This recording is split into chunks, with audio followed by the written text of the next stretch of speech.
Hello everyone. Welcome to One More Thing. I'm Matt. Today we are going to discuss an issue that has aroused resentment among more and more Americans, and that is the tipping culture that Americans are increasingly resentful about. Tipping culture is a very important and widespread phenomenon in the United States. Tipping has become a social expectation when we eat at a restaurant, stay in a hotel, take a taxi, or even receive a beauty treatment. However, in recent years, more and more people have become disgusted with this culture. So why does tipping culture offend Americans? One reason is that tipping culture creates many problems and challenges. For consumers, uncertainty about tip amounts is troubling and can cause stress. At the same time, tipping culture also creates unfairness, because the income of service industry workers depends largely on the generosity of guests. For service industry workers, they also face pressure and unfairness. They rely on tips for a fair paycheck, making their income unstable and unpredictable. In addition, tipping culture also increases consumers' expectations for service, which in turn increases work pressure. These problems and challenges have led more and more Americans to question the fairness and feasibility of tipping culture. They hope to find more just and reasonable alternatives to ameliorate the problems caused by this culture. In this video, we dive into the issues and challenges of tipping culture and explore why Americans resent it. We will also introduce alternative models to tipping culture in other countries and discuss the advantages and disadvantages of these models. Let's explore this much discussed topic and consider whether it's possible to find a more equitable and feasible way to solve the problems caused by tipping culture. 1. The history and origins of tipping culture. Tipping culture has a long history and profound influence in the United States. Its origins go back a long way and are closely related to the evolution of salary structures for workers in the service industry. In the past, service industry workers were often paid very low wages, unable to meet their basic living needs. This situation was particularly serious during the industrialization period in the 19th and early 20th centuries. At the time, many service industry workers, including restaurant waiters, hotel waiters, and taxi drivers, relied on tips to supplement their incomes. The original intention of tips as additional compensation is to encourage service industry workers to provide better service. When a guest leaves a tip, it is seen as recognition and appreciation for the quality of service. This incentive mechanism gives service industry workers the motivation to work harder and provide a better service experience. Over time, tipping culture grew in popularity and became a social expectation in the United States. Tipping has become part of social situations and consumer culture. When dining in a restaurant, people usually tip the waiter as a percentage of the total bill. Likewise, people tip appropriately when staying at a hotel, taking a taxi, or receiving a beauty treatment. However, in recent years, tipping culture has gradually aroused Americans' resentment.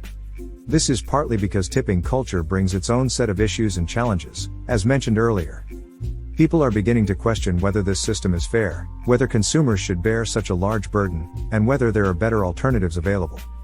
All in all, the origins of tipping culture in the United States are inseparable from the evolution of the salary structure of service industry workers.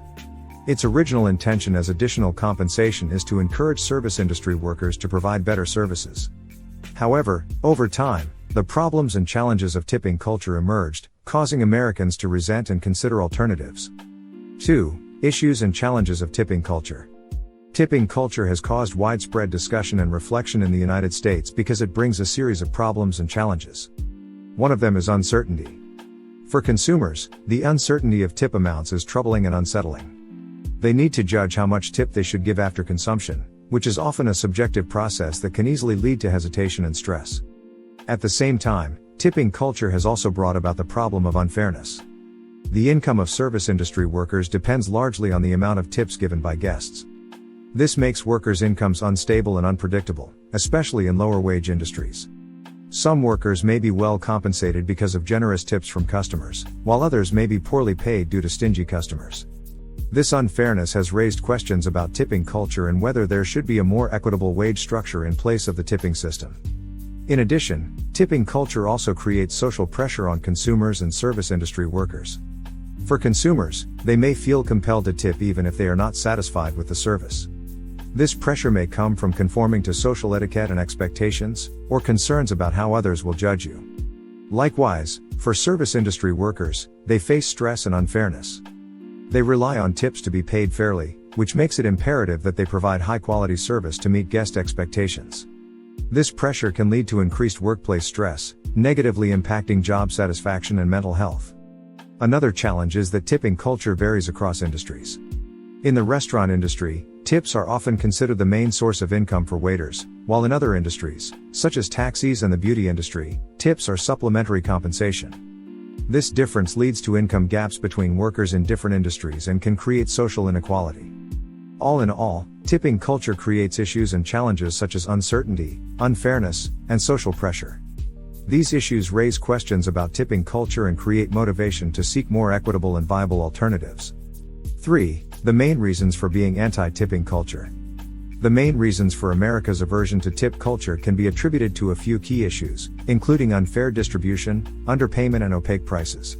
These issues are widely supported in relevant research and public surveys, revealing that most consumers and service industry workers have negative views of tipping culture. First of all, unfair distribution is one of the important reasons for resentment. There is uncertainty and subjectivity in how tips are allocated, leading to disparities in earnings among different service industry workers. Some workers may receive large tips because of the generosity of a particular guest, while other workers may receive little or no tips because of the stinginess of the guest. This unfair distribution raises questions about the fairness of tip culture and whether a more equitable wage structure should be established.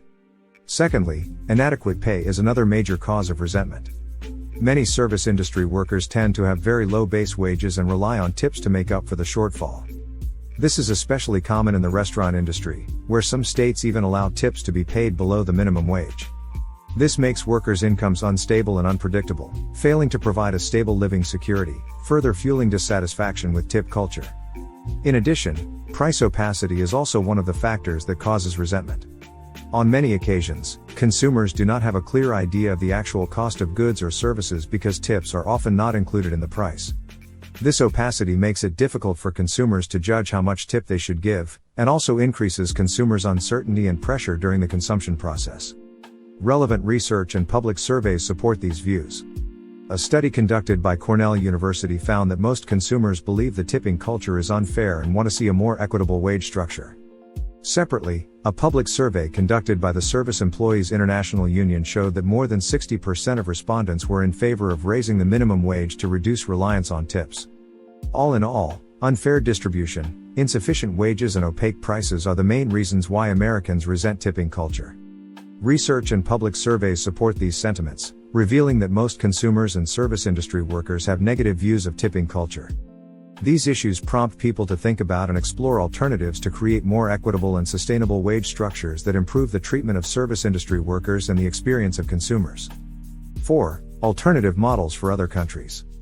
Many countries have adopted alternative models to tipping culture to address the problems posed by tipping culture. Here are some common alternative patterns.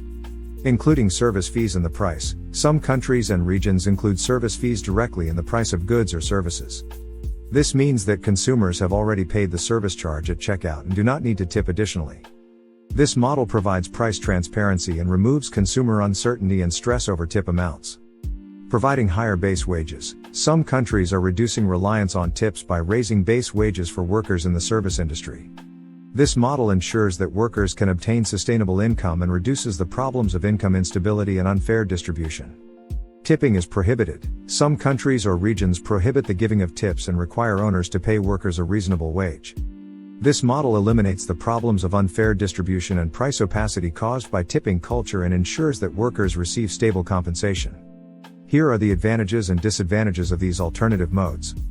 Including the service charge in the price provides price transparency and eliminates consumer hesitation and pressure regarding tip amounts. However, this may lead to an increase in prices and may dissatisfy some consumers. A model that provides higher basic wages can ensure that workers receive reasonable income and reduce the problems of income instability and unfair distribution. However, this may increase costs for businesses, especially small businesses that may not be able to afford higher wages. The no-tipping model eliminates the problems of unfair distribution and price opacity caused by tipping culture and ensures that workers can receive stable compensation. However, this may require government supervision and a corresponding regulatory framework, and may cause opposition from property owners and consumers. Whether these alternative models can be applied in the United States depends on several factors, including cultural perceptions, legal institutions, and market structures. The tipping culture in America has been around for a long time, and changing it will take time and effort. The introduction of alternative models may require extensive discussion and consultation to ensure that the interests of all parties are balanced. When exploring these alternative models, the perspectives of different stakeholders need to be considered, including consumers, service workers, property owners, and governments. Since the situation in each country and region is different, it may be necessary to develop suitable alternative models based on local actual conditions and needs. Tipping culture has become an issue that attracts widespread attention and discussion, and more Americans are disgusted by it. We've seen the inequities and challenges of tipping culture and its impact on consumers and service industry workers. But to change this, we need to gather our voices and minds to further discuss and explore solutions. Let us think together about how to build a more fair, transparent, and sustainable system that can not only ensure that service industry workers are paid fairly, but also allow consumers to enjoy good services. I encourage everyone to share your opinions and experiences about tipping culture in the comments section. This is an opportunity for us to learn and grow together and make a positive contribution to improving the status quo. Thank you all for watching this video, and thank you for your attention to this important issue. Let us work together to build a more equitable and respectful society. Don't forget to subscribe to our channel and click like so that we can continue to bring you more valuable content. Thank you everyone. See you next time.